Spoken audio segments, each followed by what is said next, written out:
ॐ अज्ञानतिमिरान्धस्य ज्ञानाञ्जनशलाकया चक्षुरुन्मिलितं येन तस्मै श्रीगुरुवे नमः। गुरुवे गौरचन्द्राय राधिकायै तदालये कृष्णाय कृष्णभक्ताय तद्भक्ताय नमो नमः। नमो विष्णुपादाय गुरुप्रेष्ठाय भूतले श्रीमद्भक्तिवेदान्त माधव इति नामिने। साक्षात् गुरुसेवामूर्तये शब्दब्रह्मणि प्रतिष्ठितः पतितपावन चरित्राय नारायणाय प्रियो नमः। श्रीकृष्ण रूपाय सुमंगलाय श्री गुरुकृपा विभूषिताय भावोल्लास भावप्रदानाय नमामि तस्मै गुरुमाधवाय। वृन्दावनेश्वरि तवैव पदारविन्दम् प्रेमामृतैकमकरन्दरसौघपूर्णम् हृद्यर्पितं मधुपते स्मरतापमुग्रम् निर्वापयत् परं शीतलमाश्रयामि। तवैवास्मि न जीवामि त्वया विना इति विज्ञाय देवी त्वं नय मां चरणान्तिके। श्री कृष्ण चैतन्य प्रभो नित्यानंद श्री अद्वैत गदाधर शिव सदी गौर भक्त वृंद। हरे कृष्ण कृष्ण कृष्ण हरे हरे, हरे राम राम राम हरे हरे। हरे कृष्णा। सर्वप्रथम मैं अपने गुरुपाद पद्म ओम विष्णुपाद अष्टोत्तर शत श्री श्रीमद भक्तिवेदांत माधव गोसाई महाराज के चरण कमलों में अनंत कोटि दंडवत प्रणाम ज्ञापन करता हूँ। हम लोग श्री बिलमंगल ठाकुर लीला शुक जिनको कहा जाता है, उनके द्वारा उनके मुख से जो उद्गीर्ण श्री कृष्ण कर्णामृतम ग्रंथ है, हम उसका अनुशीलन कर रहे हैं। उसमें हमारा छठा प्रकरण है, जहाँ लीला शुक के हृदय में भगवान के दर्शन की उत्कंठा जोर मार रही है। अनेक अनेक प्रकार के उद्गार उनके हृदय में भाव उठ रहे हैं। भगवान की शोभा का वर्णन करते हुए हम लोगों ने 65वें श्लोक में श्रवण किया कि भगवान का जो माधुर्य है उसको बताया, माधुर्य से भी अधिक मधुर, मूर्तिमान माधुर्य भी यदि सामने खड़ा हो जाए तो उससे भी अधिक मधुर है। और उनका जो किशोर रूप है वो अत्यंत चपल है, चपलता से भी अधिक चपल। ऐसे चपल किशोर कृष्ण ने जब मेरे चित्त का ही हरण कर लिया, अब मैं क्या करूं? प्रार्थना कर रहे हैं, अब बताओ हे क्या उपाय है कि मैं अपने को संभाल पाऊं। 66वें श्लोक में कह रहे हैं, वक्षस्थले च विपुलम नयनोत्पले च मंदस्मिते च मृदुलम मदजल्पिते च बिंबाधरे च मधुरम मुरलीरवे च बालम विलास निधि मां कलये कदानु। यहां पर भी उस विलास निधि किशोर कृष्ण को देखने के लिए प्रार्थना है कि कदानु, मैं आपको कब देख पाऊंगा। पद्यानुवाद इसका, वक्षस्थल है विपुल विपुल लोचन इंदीवर मंद मृदुल मुस्कान वचन मृदु सुधा विनिर्झर बिंबाधर है मधुर मधुर मुरली रव कीर्तन वह विलास निधि बाल मुझे कब देगा दर्शन। बिल्कुल स्पष्ट है इस श्लोक में तो अर्थ, वक्षस्थले च विपुलम अर्थात जिनका वक्षस्थल और नयनोत्पल अर्थात नयन कमल दोनों ही अत्यंत विपुल हैं। दोनों के लिए ही एक ही विशेषण दिया गया है, विपुल अर्थात विशाल। तो भगवान का वक्षस्थल विशाल है और भगवान के नयन कमल भी विशाल हैं। अब फिर आगे वाली लाइन में बताया, मंद स्मिते च मृदुलम मद स्मिते च, और उनका जो मंद मंद मुस्कान है, स्मित हास्य है, वो अत्यंत मृदुल है। और साथ में मद जल्पिते, उनकी जो जल्पना है अर्थात मद से पूर्ण उनकी जो वचनावली है, वाणी है, वचनों की रचना है, वो भी अत्यंत मृदुल है। आगे बिंबादरे च मधुरम मुरली रवे च, और उनका जो बिंब सदृश अधर है वो अत्यंत मधुर है, और उनका जो वेणुनाद है वो भी अत्यंत मधुर है। उस विलास के निधि किशोर को बालम मतलब किशोर, उस विलास निधि किशोर को मैं आकलय कदानु कब देख पाऊंगा। कदा और किम ये दो ही साधन हैं भक्तों के पास। साधना में कृपा को धारण करने के लिए रागानुगा भक्त के लिए विशेष रूप से कृपा को धारण करने के लिए दो ही साधन हैं, कदा और किम। वो कैसी सेवा, अत्यंत अद्भुत सेवा, भगवान की जो सेवा है, युगल सरकार की सेवा अत्यंत अद्भुत, अत्यंत मूल्यवान। क्या जो सेवा मुझे मिलेगी, उस सेवा के लिए मेरे अंदर कोई योग्यता नहीं है, और योग्यता के साथ साथ मैं अपराधी भी हूं, और वो मुझे सेवा कब मिलेगी। क्या मेरे पास अधिक समय रह गया है? सारा जीवन तो यूं ही नष्ट हो गया है। और यदि मैं कहूं कि मेरे पास कुछ और उपाय है, ऑप्शन, तो मेरे पास क्या कोई ऑप्शन शेष है? अब सब कुछ तो छोड़ दिया है, किसका आश्रय है? केवल युगल सरकार, राधा रानी के चरणारविंदों का ही आश्रय है। तो जब इस प्रकार से कदा और किम को धारण करके भक्त अपनी आकुलता व्याकुलता के साथ अपने आंखों से और आंसू विसर्जन करता है, तो भगवान की कृपा अनुभव में आती है। कृपा को अनुभव करने का एकमात्र यही साधन है दीनता, दैन्य। जितना अधिक दैन्य होगा उतनी ही कृपा की अनुभूति होगी, और जितना अधिक प्रेम होगा उतनी ही दैन्यता आएगी। ये दैन्यता कोई उधार जबरदस्ती वाली दैन्यता नहीं है, दिखावटी नहीं है, ये बिल्कुल अपने हृदय की वस्तु है। जैसे प्रेम अपने हृदय की वस्तु है, तो प्रेम अपने साथ दीनता को लेकर ही आता है। बृहद भागवतामृत में बिल्कुल स्पष्ट किया है सनातन गोस्वामी पाद में, जितना जितना हमारा प्रेम आसक्ति बढ़ेगी कृष्ण में, उतनी ही हमारी दीनता बढ़ेगी। उसका भूषण है, भक्त का भूषण क्या है? दीनता, स्वाभाविक रूप से दीनता। अब यहां पर बता रहे हैं कि पहले वाले श्लोक में बताया कि कब उनकी जो है मेरा दर्शन होगा, वो अब यहां पर भी वही बात बता रहे हैं कि वो विलास राशि किशोर कृष्ण कब मुझे दर्शन देंगे। वो किशोर कैसा है, उसकी किशोर माधुरी कैसी है, इसको बताया। पहले तो बताया गया था माधुर्यादपि मधुरम, अर्थात मधुरता से भी अधिक मधुर है। अब यहां पर विशेष रूप से कह रहे हैं कि वो मधुर क्या चीज है? वक्षस्थल उनका विशाल है, अर्थात जितने दीन दुखी हैं उन सबको हृदय से लगाने के लिए तत्पर है। भगवान का विशाल वक्षस्थल क्यों है? जिससे कि जितने भी भक्त हैं उनके, जो उनके आश्रित जन हैं, जो उनके शरणागत हैं, उन सबको अपने हृदय से लगा सके, सबका आलिंगन कर सकें, क्योंकि वो विशाल वक्षस्थल सबका आश्रय है। हमारा आश्रय इस जगत में और कुछ नहीं है भगवान के अलावा। तो निराश्रितों का विश्राम केंद्र है भगवान का वक्षस्थल, इसलिए वो बड़ा विशाल है। उनके नयन कमल भी बड़े विशाल हैं, केवल आकार में ही नहीं, आकार में तो हैं ही, वो दीर्घ हैं, उनके कानों तक जाते हैं, लेकिन उनके अंदर जो भाव स्फुरित होते हैं वो भी अत्यंत विशाल हैं, अर्थात उदार हैं। हृदय के अंदर जो भाव है वो आंखों में परिलक्षित होता है, आंखों में दिखता है। तो वो उदार भाव हृदय के सारे उनके आंखों के माध्यम से, और भक्त को जो है वो प्रेम से जब निहारते हैं, भावपूर्ण दृष्टि से भगवान निहारते हैं, तो भक्त कृतकृत्य हो जाता है, चाहे स्फूर्ति में हो चाहे स्वप्न में हो। सबका पालन करने वाले हैं, सबको आश्वासन देते हैं कि मैं हूं ना, इतने उदार हैं, अपना सब कुछ देने के लिए तैयार हैं भगवान। उदारता की परिभाषा बताई है, जो अपना सब कुछ दे दे, अपने पास कुछ भी ना रखे, वही उदार है। भक्तेभ्यो भक्तवत्सल है, तुलसी दल मात्रेण जलस्य चुलुकेन वा विक्रीणिते स्वमात्मानम भक्तेभ्यो भक्तवत्सल है। एक तुलसी दल, चुल्लू भर पानी और तुलसी दल के ऊपर जो स्वयं को बेच देते हैं अपने भक्तों के हाथ, ऐसे हैं वो भगवान भक्तवत्सल, जो अपने भक्तों के पीछे पीछे चलते हैं कि इनकी चरण की रेणु मुझ पर पड़ेगी और मैं पवित्र हो जाऊंगा। 11वें स्कंध में भागवत के बताया गया है। भगवान कहते हैं, स्वयं कहते हैं भगवान ये बात। तो इस प्रकार से भगवान के अत्यंत उदार दृष्टि है, और उनका जो मुख चंद्र है उसके ऊपर मंद मंद हास्य।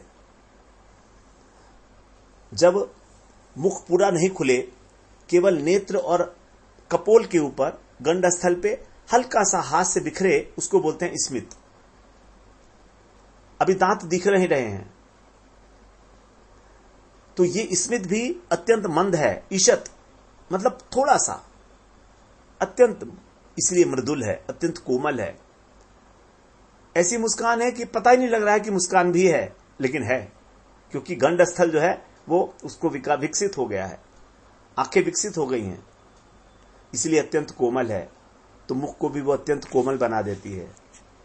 सुंदर चिबुक कपोल मृदु अधर सुरंग सुदेश, मुस्कन बरसत फूल फल फूल सुख कहीं न सकत छविलेश।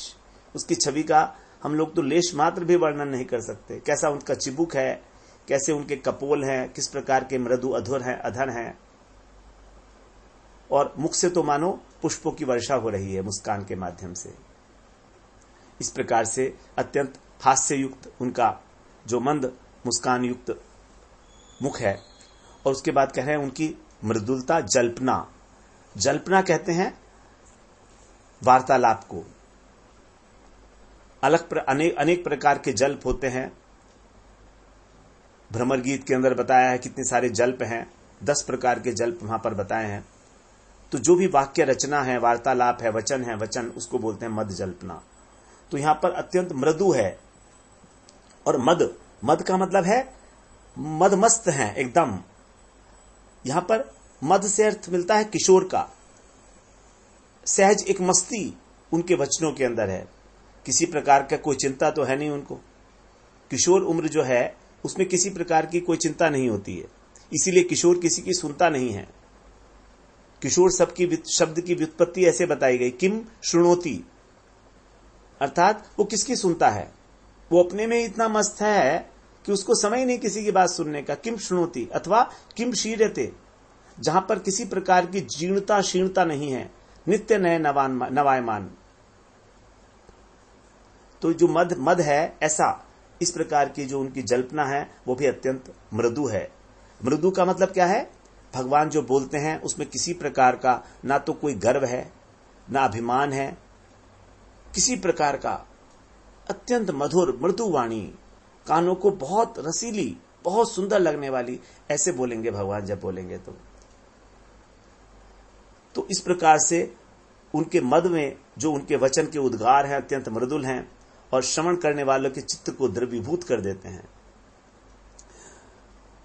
बता रहे हैं, बरदंत की पंगति कुंद कली अधराधर पल्लव खोलन की, चपला चमके घन बीच जगे छवि मोतिन माल अमोलन की, घुंघराली लटे लटके मुख ऊपर कुंडल लोल कपोलन की, न्योछावर प्राण करे तुलसी बलि जाऊं लला इन बोलन की।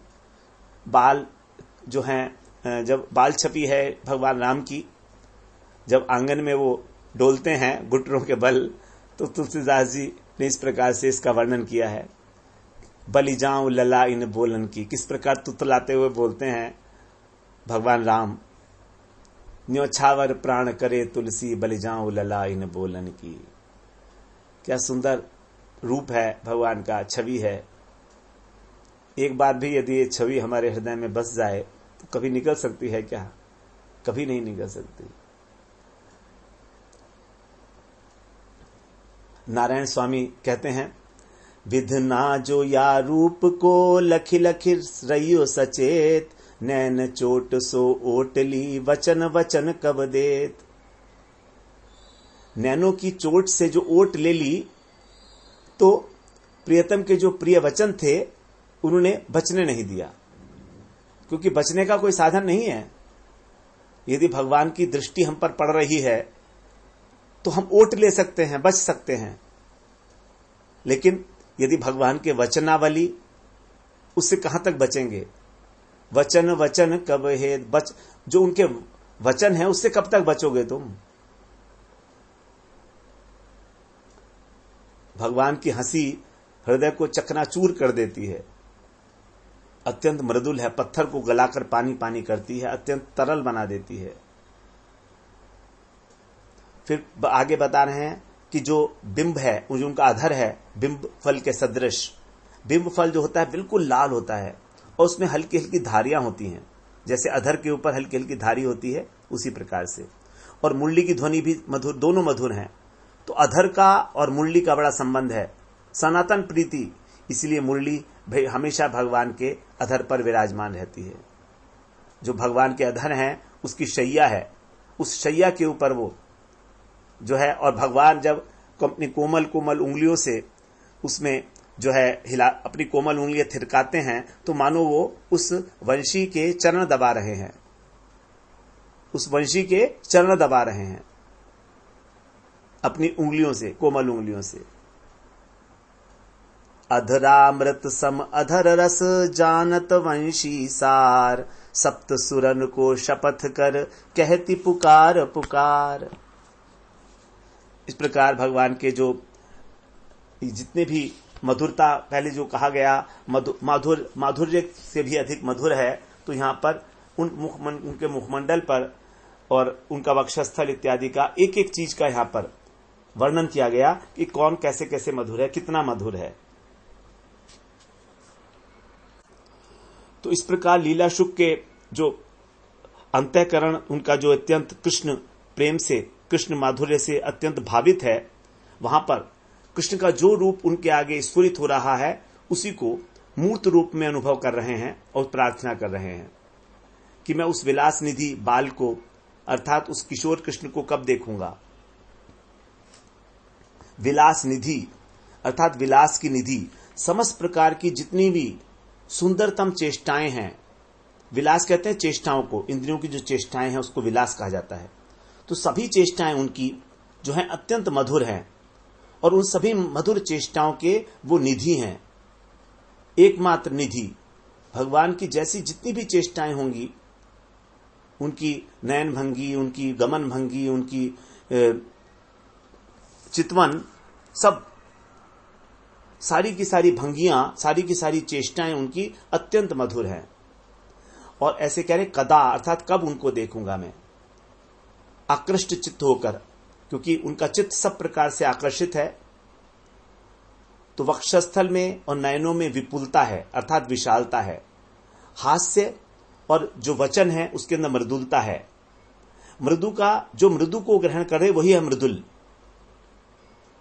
मृदुम लाती ग्रहणतीति इति मृदुलम। कोमल, मृदु का मतलब कोमल, अत्यंत कोमल है। और जो उनका बिंब है, जो उनका अधर है और वेणुनाद है, वो अत्यंत मधुर है। तो नेत्रों के लिए भी और श्रवण के लिए भी अमृतवर्षी है। तो यहां पर जो है सब चीजें अधिक से अधिक, इसलिए जो चय शब्द का प्रयोग किया गया है, ये अव्यय है चय। तो सौंदर्य का, माधुर्य का, लावण्य का आधिक्य बताने के लिए, अतिशयता का बोध कराने के लिए यहां पर जो हर एक शब्द के बाद च शब्द का, च अव्यय का प्रयोग किया गया है। वक्षस्थले च, नयनोत्पले च, मंद स्मिते च, मंद जल्पिते च, बिंबाधरे च, मुरली रवे च, चौ से अतिशयता का बोध हो रहा है। तो जो हम लोगों ने अभी 30 श्लोक श्रवण किए, 64, 65 और 66, इन तीनों में ही माधुर्य का वर्णन है। जैसे 64 के अंदर बताया मधुर मधुर बिंबे मंजुलम मंद हास्य, उसके बाद 65 में बताया कि भगवान जो है मधुरता से भी अधिक मधुर और चपलता से अधिक मधुर है। और वो मधुरता, वो चपलता किस प्रकार से विभिन्न विभिन्न अंगों के अंदर संपादित हो रही है। इन तीनों श्लोकों का पाठ करते थे महाप्रभु और बताते थे कि पांचों के पांचों इंद्रियां किस प्रकार भगवान के अंग प्रत्यंग के प्रति आकर्षित हो जाती हैं। चरितामृत में बताए हैं ये बात। एक दिन करे प्रभु जगन्नाथ दर्शन, जगन्नाथ देखे साक्षात ब्रजेंद्र नंदन। एक ही बारे स्फुरे प्रभुर कृष्णेर पंचगुण, पंचगुणे करे पंचेंद्रिय आकर्षण। एक मन पंच दिगे पंचगुणे टाने, टाना टानी प्रभुर मन खेलो आगे आने। यहां बता रहे हैं कि एक बार महाप्रभु जब जगन्नाथ जी के दर्शन कर रहे थे तो जगन्नाथ जी साक्षात उनको ब्रजेंद्र नंदन के रूप में दिखने लगे। कृष्णचंद्र के जो रूप रस इत्यादि, रूप रस शब्द स्पर्श रूप रस गंध, ये पांचों गुण एक बार ही स्फुरित हो उठे और उनके पांचों इंद्रियों को आकर्षित करने लगे महाप्रभु के। अब एक ही तो मन था महाप्रभु के पास, सबके पास ही एक ही मन है और 5 गुण उन्हें 5 दिशाओं में अपनी अपनी ओर खींचने लगे। इसलिए महाप्रभु का जो अवस्था थी खींचातानी में, उनका मन बड़ा बेसुध हो गया। इतने में ही जगन्नाथ जी का जो उपल भोग है वो सर गया। तो भक्त जो हैं इसी अवस्था के अंदर महाप्रभु को उनके निवास स्थान पर लेकर आ गए। तब महाप्रभु ने स्वरूप दामोदर और रामानंद जी के गले में हाथ डालकर जो विलाप किया है, जिस प्रकार कृष्ण राधा जी का विलाप हुआ है, उसी प्रकार से राधा रानी कहती हैं, सौंदर्यामृत सिंधु भंग ललना चित्रादि संप्लावक कर्णानंदि सनर्म रम्य वचन कोटिन्दुशीतांटक शीतांग कह सौरभ्यामृत संप्लवाव्रत जगत पीयूष रम्याधर श्री गोपेन्द्र सुतः सकर्षति बलात् पंचेन्द्रियाण्यालि में। राधा जी कहती हैं अपनी सखी से, हे सखी, जो सौंदर्य रूप अमृत समुद्र की तरंगे हैं, उनके द्वारा जो अनेक ललना है, अनेक गोपियां हैं, उनके चित्त रूपी पर्वत को जो संप्लावित करते हैं, अर्थात पर्वत को भी जो है डुबो देते हैं, जिनके रमणीय वचन से, परिहासमय वचन से जो कानों को सुख देने वाले हैं, और जिनके अंग करोड़ों करोड़ चंद्रमाओं से भी अधिक शीतल हैं, जो अपनी अंग सुगंधि के से सभी जगत को प्लावित कर रहे हैं, जिनका आधार अमृत से भी अधिक रमणीय है, वे गोपेंद्र श्री कृष्ण बलपूर्वक मेरी 5 इंद्रियों को आकर्षित कर रहे हैं। तो इसी की जो आस्वादन महाप्रभु ने इस प्रकार से किया है।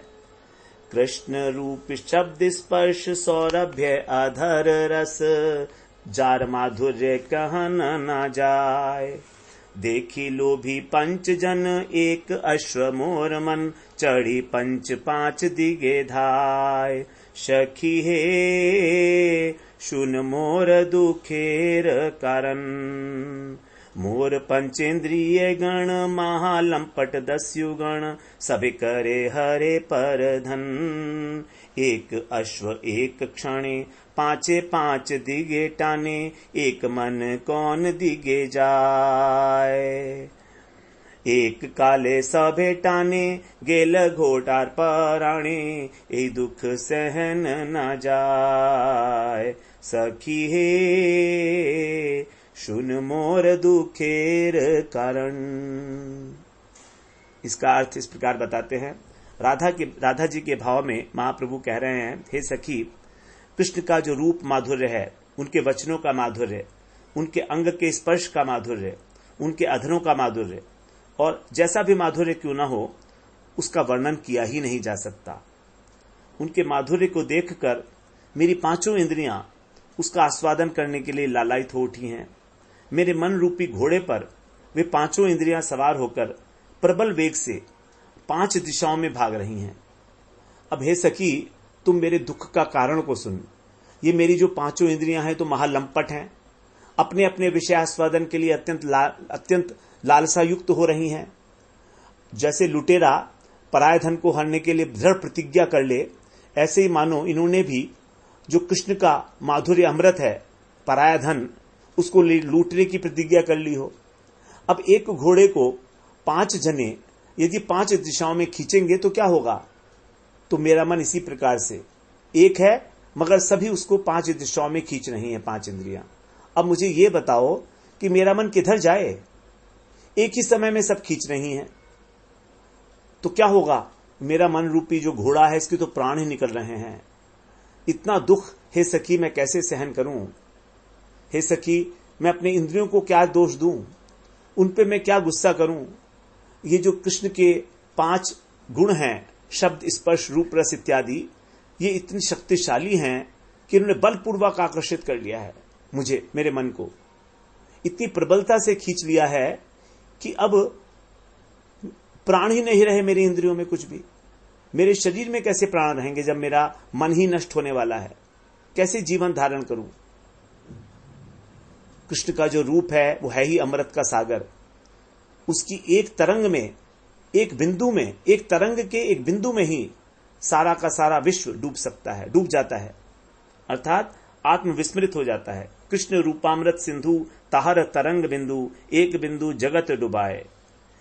त्रिजगते जत नारी तार चित्त उच्च गिरी, ताहा डुबाए आगी उठी धाए।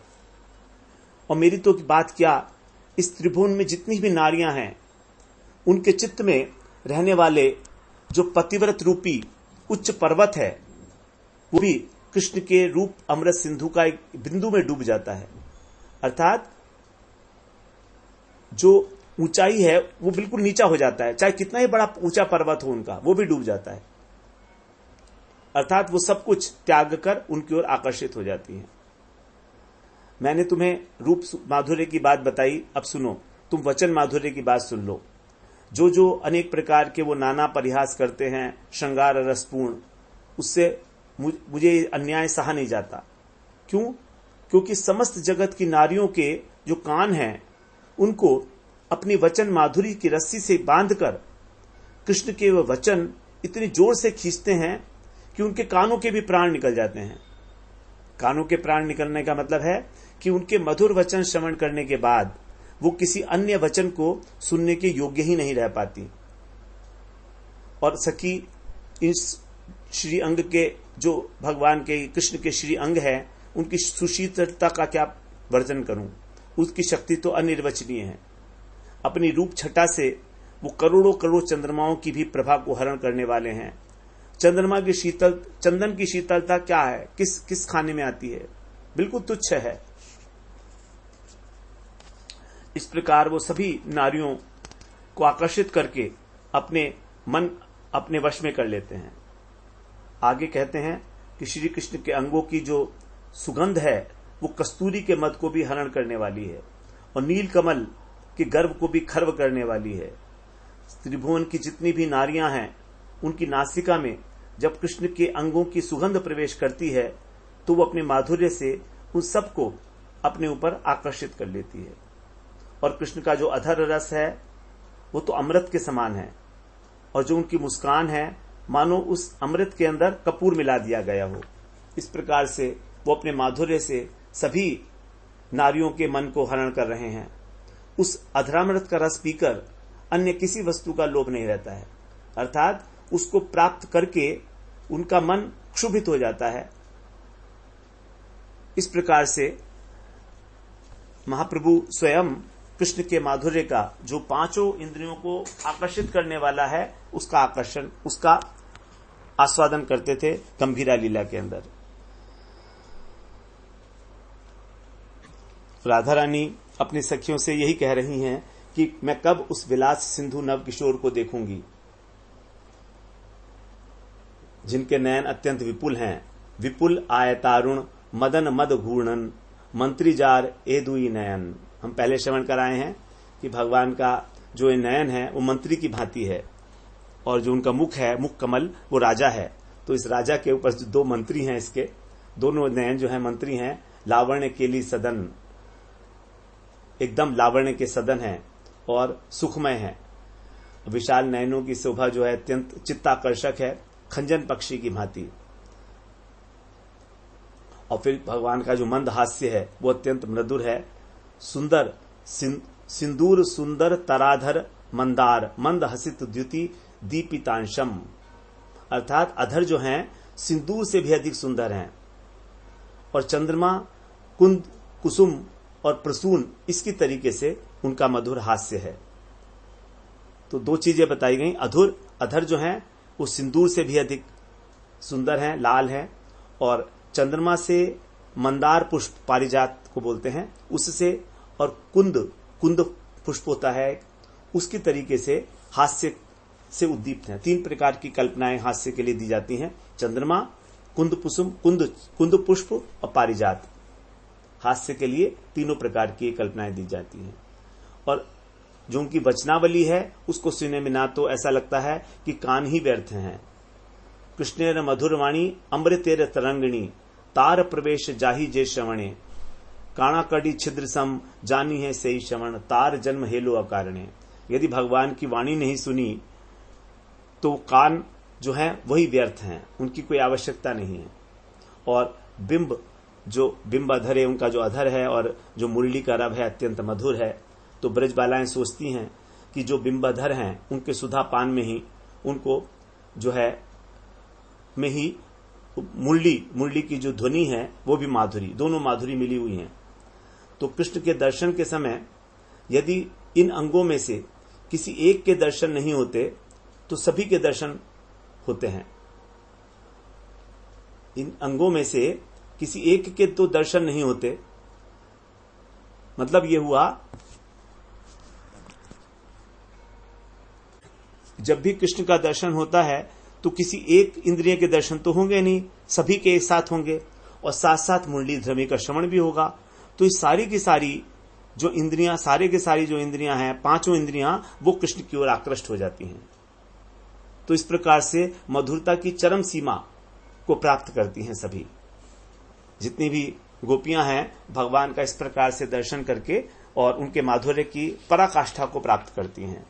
इस प्रकार से यहाँ पर कृष्ण का जितना भी शब्द, स्पर्श, रूप, रस, गंध इत्यादि है वो सब यहाँ पर हम लोगों ने श्रवण किया। माधुर्य की जो सीमा है कृष्ण। अब हम अगले सत्र में 67वां श्लोक जो है 67वां श्लोक, जो यहाँ पर दर्शन उत्कंठा प्रकरण है हमारा छठा, इसका अंतिम श्लोक है, इसका श्रवण करेंगे। फिर उसके बाद फिर 7वें प्रकरण में प्रवेश करेंगे 68वें श्लोक से। वांछा कल्पतरुभ्यश्च कृपा सिन्धुभ्यैव च पतितानां पावनेभ्यो वैष्णवेभ्यो नमो नमः।